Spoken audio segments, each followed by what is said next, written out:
Good morning, Capstone. It's Sunday, May 4th. It is the 4th, right? Yes. Okay. Sunday, May 4th.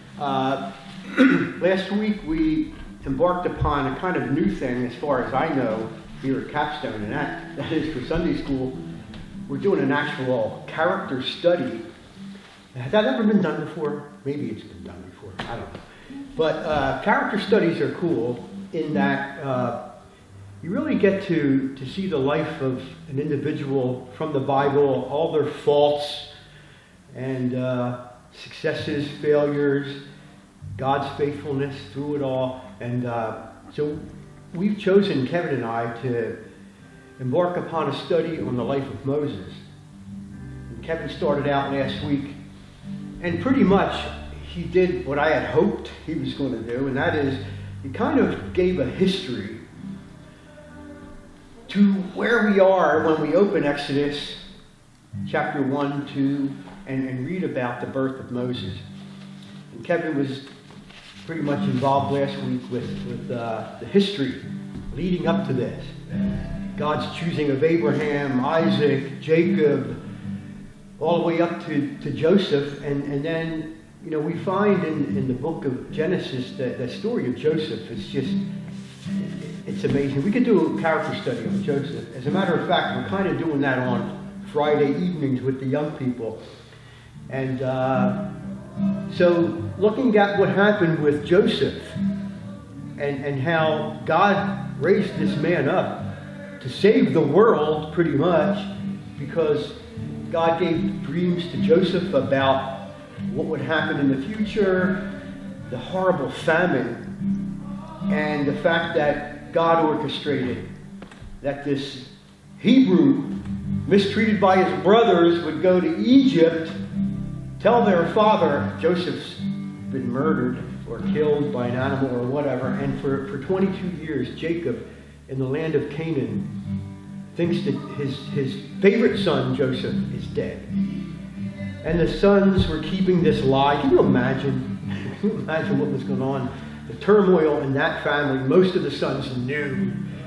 They had sold Joseph into slavery. Maybe some of the younger ones, like Joseph's brother Benjamin, really never knew the true story and only remembers Joseph as a 16, 17-year-old guy who was really looking after him. And Benjamin probably just a toddler, losing his brother. And all that happened by God's sovereign mercy on the Egyptians, let alone the people of God that he had chosen. And so there's this great time of revival, as I see it, when Joseph, under Pharaoh's direction, calls his father and the whole nation, which was only 70 people at the time, into the land of Goshen in Egypt, and there was prosperity. So time passes and things happen, and it says in Exodus that a new Pharaoh came along who didn't even know Joseph. So as it happens then, this new Pharaoh, which I guess we don't know a whole lot about except the fact that he was probably pretty immature, hateful, ruthless, tyrannical, and he's seeing that this Jewish nation is just prospering, building up, and he starts to treat them brutally because he's afraid. Isn't that pretty much what prejudice is about? So we're going to pick up in the life of Moses in Exodus chapter 2. And, you know, when we see what's going on here, the Bible is pretty fascinating in that it doesn't always go into great detail. Otherwise, you know, for every character you'd have a book this size. But when you read what the Bible says, and you do a little study and research and thinking and putting together facts, you can put this story together, what was actually going on. And this is one of the stories that we're going to do that in Exodus chapter 2. I'm just going to pick up and I'm going to read Exodus 2 from verse 1 to 10. And my question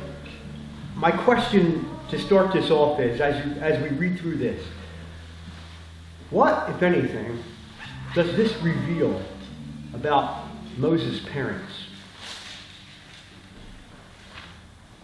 Exodus 2, verse 1 through 10. And a man of the house of Levi went and took as wife a daughter of Levi. So the woman conceived and bore a son. And when she saw that he was beautiful child, she hid him 3 months. But when she could no longer hide him, she took an ark of bulrushes for him, daubed it with asphalt and pitch, put the child in it, and laid it in the reeds by the river bank. And his sister stood afar off to know what would be done to him.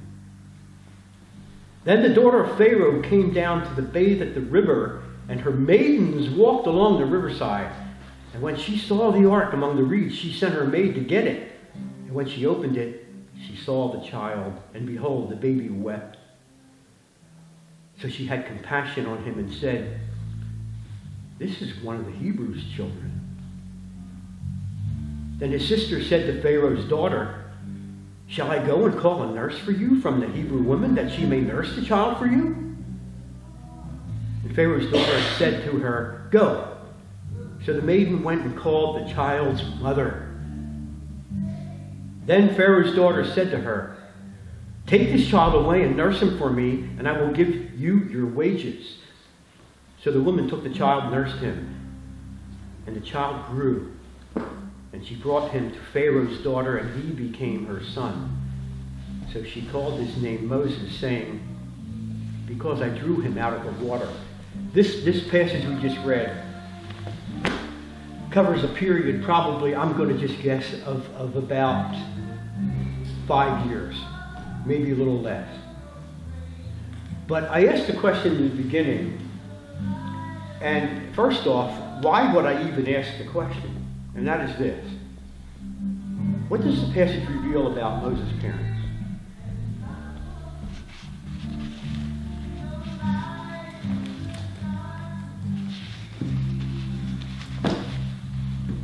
First off,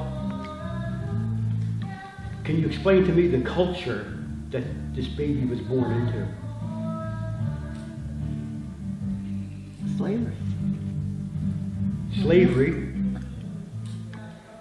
Probably worse. There's a Levite. Yeah. His parents were from the tribe of Levi. Yeah, I didn't even name it. The passage didn't even name his parents, but we know that it was Amram and Jochebed. Jochebed being the mom. We know that from just history. Doesn't say a whole lot about Dad, but when you first read this at first blush, it almost seems that Jochebed's a little ruthless. Putting a baby in a bassinet, sticking it in the Nile River. What's going on here? He has to save him in his life. She was wanting to save this baby's life. Yeah. Then this was a very desperate move. Yeah. This is desperate. Well, she hid him first. Like she had to hide him for 3 months. You know, because they were coming through and looking for baby boys, right? So we know that the edict from Pharaoh was to the Hebrew midwives: anytime a baby's born, if it's a male, kill it. If it's a female, save it. They disobeyed him and were faithful to God and their convictions rather than Pharaoh. And we know God protected them and he blessed them, as a matter of fact. So think about, oftentimes we think about the culture we live in, and we think in terms of, boy, it's really getting bad, and there have been times that have been far worse than what we're living in right now, and that's got to be one of them. where you have an evil king who's dead set on pretty much eventually exterminating a nation because he's afraid of these people. Let's get rid of all the males. No more males being born from this nation here. We'll take the females, of course, and so this is an awful culture to be born into. Things have changed drastically. Pharaoh loved Joseph. Jacob was blessed in the land of Goshen. But Joseph dies, another Pharaoh or two or three come along, forget about Joseph, and now this is what's going on. First off, how do you hide a 3-month, a newborn, from newborn to 3 months? Do you remember your kids at that age? They sleep a lot. They cry a lot. And yeah, and it's just not like, shh, we have to be quiet. Yeah, try telling that to a 2-month-old. Benadryl. What's We that? didn't have that back then. Benadryl. Oh.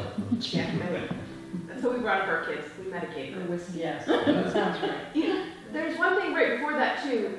His mom must have. I wish I knew if she had sought like God during this process, because when he was born, mine says that he was a fine child. You read that he was a beautiful child. There was something about him when he was born. Like he wasn't sickly or weak. There was something like, was he a hardy kid? Was he a really cute kid? I mean, I don't think our kids are cute. But like what about him? When she saw that he was a fine child, she decided we're keeping this one. Like, you know what I mean? Yeah. I wish I knew if she had, like, if God had said to her, he's I going to do. think you're on to this because I think, and it's not like you're reading between the lines or anything like that. When you think hard about this and you think of who Moses was, God had promised this would happen. He's going to save his people, and then what the scriptures say about him later on. I believe, and I'm glad you brought that out, I believe that there was a spiritual discernment on the part of the parents. They knew there's something special about this child. He's a month old, 2 months, 3 months. How do you hide? So this situation became so desperate that they needed to do something. If this baby is going to survive, there's some chances that need to be taken here. So, I mean, it's one thing to say, I have a full-hearted faith. It's another thing to say, we need to do some careful planning. Because those two things meet somewhere. And it's not just like, oh, God's in control, he'll do whatever. No, you can see Jochebed, you can see the mom, you can see Hebrews 11:23, which says about the parents and what they did. Did you know that Amram and Jochebed made the great Hall of Faith in Hebrews chapter 11 and got a mention there for what they did? We'll read it. But before we do that, they knew this is a special child, and they, by their convictions, were no way going to abide by this cruel extermination of all the male children. Just no, we're not doing it. I don't care what happened. So read between the lines if you want to say that. What do you think went on in this household when they realized we've got to do something? We've got to take a big risk. We've got to do something drastic. I mean, what do you think went on? You probably prayed about it. Praying, big time. Big time. But they're developing a plan. Jochebed is taking notice already how Pharaoh's daughter and the princesses or her maidens come down to the river at this certain spot every time to bathe, and then they go away, and she's starting to think. These are ladies. There's got to be some compassion in their hearts. So she calls Moses' sister, who's probably 12. I'm going to take a guess. I don't know. And they start developing a plan. And they rehearse it. And they're praying. And Jochebed and Amram are being faithful to God. They know what God has said. They know what promises He's made. Abraham, Isaac, Jacob. A deliverer's coming. And they believe it. And there's no way they're going to put up with this evil edict. What do we do? So they're developing a plan. Am I off track here? Am I jumping to conclusions? Maybe a little bit, but I think I'm right. Miriam. We have to save Moses. Well, I don't know if he was called Moses at that time. We have to save your brother. We've got to save him. And we got to do something. And here's the plan. We're going to make this little ark for him. We can't keep him quiet anymore. He's going to get found out. They're going to come and steal him and throw him in the river or do whatever. And, you know, part of the story, when I first heard the story, it was almost like she made this little boat and put him in the Nile and he floated down the river or something like that. No, that's not it. The reeds are there. These are tough, stuck things. So she gets this bassinet with Moses, sticks him right in there at the spot, and she knows the way. Did you see how it said? Miriam stood off to see what would happen. She's got her spiel. And here they come. Here they come. Here comes Pharaoh's daughter. Here comes the maidens. Here they come. They just saw it. They saw the basket. Oh, look, the maiden's going to get it. She's bringing it to Pharaoh's daughter. Mom said, that's when I jump out. So Miriam shows up, and here's this baby, and she's playing a game, of course. This is a little ruse. Can you blame her? This is the plan. This is where careful, prayerful planning meets the sovereignty of God. Oh. Well, would you want me to find one of the Hebrew women to take care of him? I mean, obviously you can't right now, and none of these want to, right? I mean, go.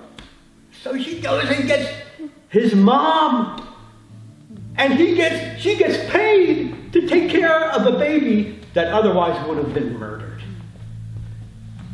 Come on. Is this a God thing or what?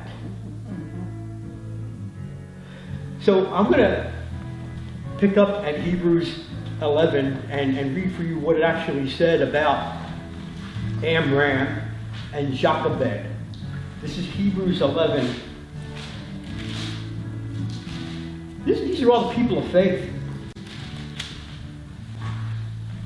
Now when you start reading the verse, I got a little confused because I thought the verse was going to commend Moses for his faith, which later on it does. Do you know who you are? Do you know who your dad is? The tribe of Levi. Do you know our history? Abraham, Isaac, and then Jacob. Jacob had 12 sons. Jacob had 12 sons. You remember this? Remember the story? We told you the story of Joseph. Remember it? And all your uncles, great uncles. You know them by name now, don't you? Yeah. Reuben, Simeon, Levi, Judah, Dan, Naphtali, Gad, Asher, Issachar, Zebulun. Then Joseph. And then Benjamin. Remember Benjamin? And this is heavy training in the home that's going on, telling them the story of God's promises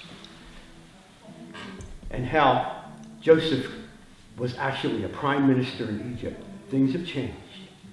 I don't know how much a 3 or 4-year-old can get of that, but she's trying. They said he was no ordinary child. He's no ordinary child.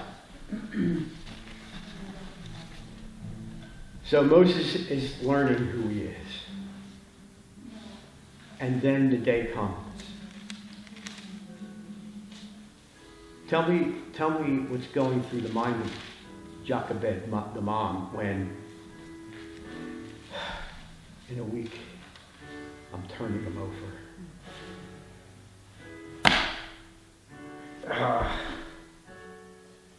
Can you even fathom? Depending on God's sovereignty, this plan that has worked out, the observation of the Egyptians and how they interact and what they do and the coming down at the river, the development of the plan because of the desperation, the prayers they prayed, God's sovereignty pans out. Mom gets the child. Training. It was full-hearted faith and careful, prayerful planning, because those things are not mutually exclusive. They really aren't. It's not, oh, God will take care of things. He's a good God. No. There's civil disobedience. There's risk. There's defiance. These things go hand in hand. And verse 10 says, and the child grew. And the child grew in the household of his very own mom, learning all these things. And here comes the day. Jochebed has to give the child over to Pharaoh's daughter.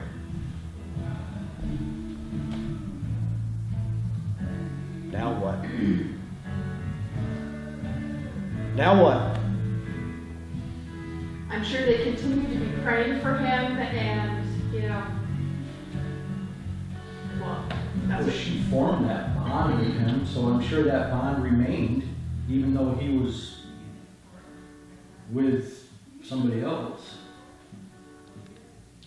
And she may have, if he could understand, like you say, he was young, but if he could understand, I would have said, God spared you, he has a plan for you. Now maybe she didn't understand the plan, but God had a plan. But again, like Paul says, I wouldn't have stopped praying. I can't imagine. And he knew he was different too, because he wouldn't have killed the guy for beating the Israelite. He knew there was something about him that was different. Yeah, we're going to get into that, and it's we see how Moses knows he's the deliverer. I don't know if he understands how this is actually going to pan out. It's kind of like when Christ came along to the disciples. Oh, he's the Messiah, man. Here's what he's going to do. Nothing like that. Nothing. And you had mentioned, we're going to read this at some later point, maybe next Sunday or the one after, about how he saw the Egyptian mistreating one of his own brethren. He looked this way and that, and he killed the Egyptian and hid him in the sand. And what we learn at that point is it's likely that Moses, in his mind, was thinking, when my brothers see this happen, they're going to know who I am. And that's when the rallying point comes. No. The next day, he saw two brethren fighting with each other, right?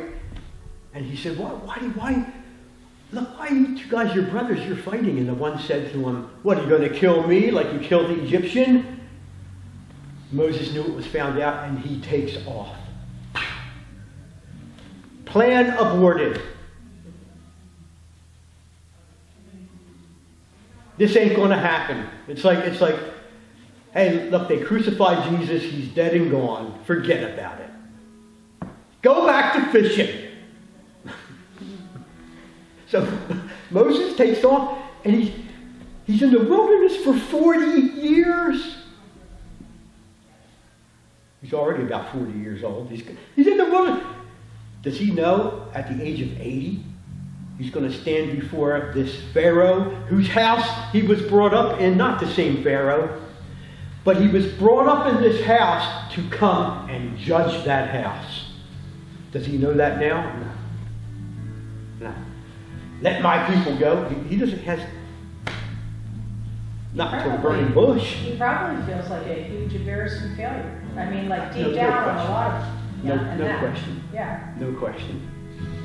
Yeah, we don't know the psychological problems that built into the fact that he had this speech impediment.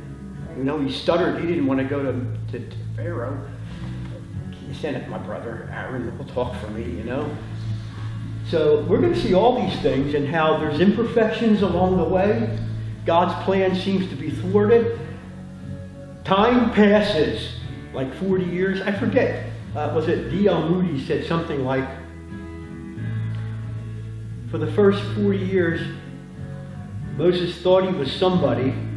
The second 40 years, he realized he was nobody. And the third 40 years, he found out what God can do with a nobody.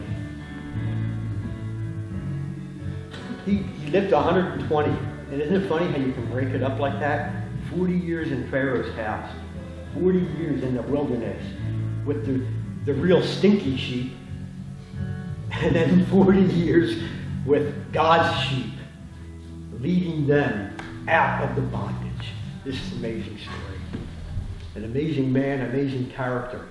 Any thoughts or observations about the passage that we can talk about here?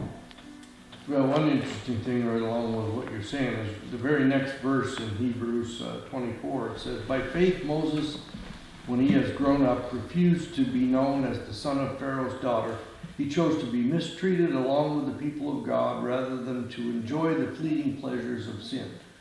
And so that happened somewhere, he'd grew up and been living, but you know from that he had been instilled enough by his real parents in the time that he spent Isn't with that them, remarkable? that he actually made the choice once he became aware of the situation that, hey, I'm going to choose this way rather than the life of pleasure. And Isn't that remarkable that in the time Mom had him, in those 4 years or whatever it was, she instilled in him this integrity and this understanding and this faith that he was then in the house of Pharaoh. And from what we understand, it's very possible that he was being groomed to be the next Pharaoh. Mhm. Think of the opulence that a son of Pharaoh would have in the palace. And you could have anything you wanted. And he said, no, that's not me. I remember. My calling is with God's people. And I would rather suffer the reproaches of Christ. That's what it says in Hebrews. Isn't that interesting? That Moses, I'm sure he didn't think or use the word Christ, but in his mind, what he's choosing is suffer the reproaches of Christ rather than to enjoy the pleasures of sin for a short time. That's what he did. And while he's growing up, I'm sure he's interacting and seeing, his people, even though he's not considered one of those. Yeah. He's contrasting and comparing the whole time how the rich people are living, or the Egyptians, versus where he came from, and he's having to draw a conclusion of, Yeah. what's right. Yeah, he knows God's story. And all those years, like you said, the oppression continued. And he's thinking to himself, I don't know, nobody else knows it. I'm really one of them. And I should be there. Not enjoying this. And that's on his conscience. And he And thinks, it's kind of a God thing, because even even when God says, you know, raise them up in the way, and when they are old, they will do what's right. Well, you know, that first 40 years, let's say, well, that was his figuring out what's the right path, and so obviously he was instilled enough early on to figure out in his own mind what was the direction to head. And I think that's God grooming and recognizing that when he's 80 years old, saying, here's my man, because of all these trials and tribulations he went through his whole life. Does it help you to, I mean, thinking of your own life and the times that there's been disillusion, and it seems like at some point in time you realize, wow, that was just a divine detour. God's still faithful. I didn't trust in him like I should have. But now I'm going to. 40 years 35 in Pharaoh's house, followed by 40 in the desert. In the desert. That's a long, hard, hot drudgery of detour to take. But that's what it was. God's building his character that whole time to what he's eventually going to do at the age of 80. My goodness. Any other thoughts about what we read in the passage here? In those 40 years out in the desert too, didn't he meet his wife and all that kind of thing? Like a whole another story took place. Oh, it's a whole different life. Yeah, it was growing into what he was to become. Imagine, think about that up, because imagine the number of times, the handful of times that there was culture shock for Moses. Number one, at 4 years old, going from mom to the palace, culture shock. What do you think he could expect to experience there?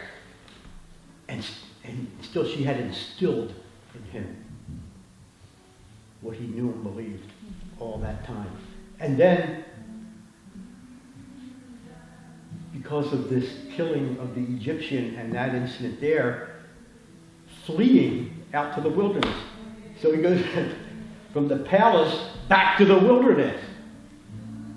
Thinking, like you were saying, that maybe thinking, I'm just a failure.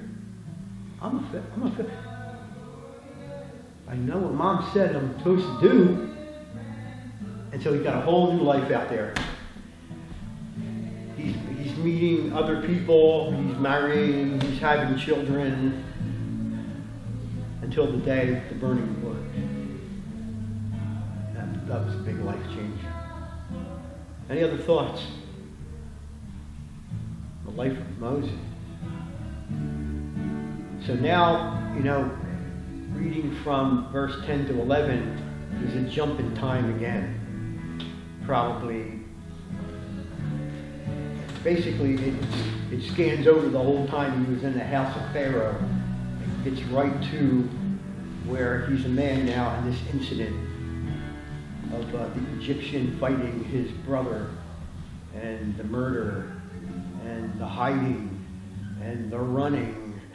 Well, it shows you too, it was an example of what he thought, this is what I should do, this is what he's thinking. I'm sure, I guess I don't know, but he's thinking, I'm going to go in, I'm going to stop this. He feels like that's the way it's going to go. Like he's going to, by his strength, do this. But I think that that's the way we do in our life a lot of times. We think that we're going to do this, and like God sets us back on our heels a little bit, just to let us know, no, that's not even the plan at all. Wait, that wasn't it. And he doesn't get rid of us because we've screwed it up. Mm-hmm. But he's, like he said, it took 40 years. I mean, that was the big education for him, Maybe it was a little every day, and to recognize I'm nothing. Because I think that's what we end up, don't you end up? Yeah. Not like in nothing, like depressed and that, but just like I'm really in the big scheme of things. Whatever I am is because of what God wants. And anyways, So I would, had I been, if it were me, I would have felt like a huge embarrassing failure if I was him, and then to have this come up and like, oh, okay, well, maybe this is gonna be, it was time. When we think of Moses, right, we think of events, and we see him let my people go and all of that. But just think about he's fled out to the desert, and 40 years out there, day after day, day after day, 40 years of I don't what could he be thinking out there? In my mind, he threw it all away because he had compassion for his own people. He could have had life made, Oh yeah. but he saw the mistreatment of somebody, and he decided to take matters into his own hands, right or wrong. He had compassion on somebody and lost everything because of it that he could have had, but that could have been part of God's plan too. Yeah. Was, like, I don't know if that was a mistake killing that guy. I think it was part of the plan, in my mind, from what I get out of it. Because if he didn't kill him, he would have stayed there. He probably would have became more powerful. Yeah. And he would have grown to be, I don't care if I'm an Israelite or not. These people are, I was put here. It could have went the other way. Instead of humility, he could have became entitled, Yeah. But I just think that was part of the. Yeah, I see what you're saying. It's like, when you stop and look back, even all the mistakes we made and the troubles we got ourselves into and the sins that we committed against God ended up as part of the plan. What? God is so stubborn. It's like in all the stories we read about the people that were in the lineage of Christ. Pick up and read the lineage of Christ and find out the story of each one of those people. And you find out that amazingly the reason why they were in the lineage of Christ is because of a mistake they made or an evil that they did. Judah sleeps with his own daughter-in-law. He doesn't know it. She acted the harlot. How could he know? But he did an evil thing. She gives birth to somebody who's in the lineage of Christ. God turns the tables, even on our evil. It's not like we're saying, let's do evil so good will come along. We read about that in Romans. God forbid. We wouldn't do that on purpose. But God is so merciful and gracious, and His sovereignty is so set that He is going to do what He's going to do, and He'll use the mistakes of people. This is what's going to happen with Moses. Yeah, you're right. He wouldn't have fled if he hadn't murdered somebody. Was he justified in doing that? We don't know the situation. I mean, I feel like in his intent, he was saying in his mind, God has chosen me as the deliverer. Here we go. Starts now. Nah, sorry, not another 40 years. God's time, it's just, God's it's always longer than we want it to be, believe me. I feel like isn't it like us though? Like there's a little bit of pride there, and Yes, a lot of pride. Yeah, and so I feel like every sin, it just goes right back to that pride that, like we're going to do it on our own strength. We're, okay, God gave me a mission. I don't need you, God. I'll figure out how to get there on my own. Like, Yeah. if He gave you a mission, He's going to give you the path to do it. And we're gonna see that even all through his life. It tends to rear its ugly head once in a while, right? Moses, speak to the rock and let water come for the people. You miserable hypocrites, watch this! Bam, bam! He strikes the rock. I mean, I can see a little bit of pride, or maybe a lot, coming out. I mean, he was ticked off, obviously. And then there's other times, remember when God was saying, stand aside, Moses, I'm going to destroy all these people and start all over again. And Moses fell on his face on behalf of the people. God, what will the nations think of you if you do this? Don't do this. And God listened to him. It's amazing. The ups and downs, right? Anytime, you're all old enough to know this, anytime you have a mountaintop experience, get ready. Get ready for this. Get ready. Paint right off the top. Don't say, I've arrived now. It was Wow. pretty quick. No. You're going down. How many times did Moses go down? And I think that's where God is looking, even in our own lives, is He's not looking at all your mistakes most of the time. He's looking at your heart and your intent and what you, what kind of a soul you have Yeah. versus whether you make a mistake here or there, even kill somebody. What was the intent of that? Right. What was your ultimate, what did you do it for the right reasons, even though it's not, God doesn't think that's a good thing, but maybe you thought that was the right thing to do at the time. Yeah, I mean, I when I read through the scriptures, I struggle sometimes thinking God called David a man after his own heart when I see some of the things David did. Mm-hmm. Exactly. And yet, all through the line of kings, whether they're the kings of Israel or the kings of Judah, David did what was right in the eyes of the Lord, and he was pretty much the gold standard. And God kept reminding the kings, you did evil like Jeroboam did. Every single king. And every once in a while there was a little, just for the kings of Judah, a good king came along, and it said, and he did right in the eyes of the Lord, but not like David did. And even David's awful mistakes that he made, and he was ruthless too. God said, you're not building the house for me. There's too much bloodshed. Yeah. Too much. I'll let your son build the house. So, I mean, we're all so miserably sinful before a holy God. Isn't he so gracious and merciful that he works his sovereignty anyway? Good stuff. We'll stop there. Father, we thank you for the discussion we've had. I think you always help us to see the characters in the Bible and to relate. And to see in them some of the mistakes we've made and some of the victories and defeats. And so we're hopeful and we're praying that as we go forward with this study in the life of Moses, that you'll help us to continue to do that. We want to walk with you. We want to walk in the Spirit and not fulfill the lust of the flesh. And so we ask our God that you'll continue to help us learning and walking closer to you as we go through this study. We ask it in Christ's name. Amen.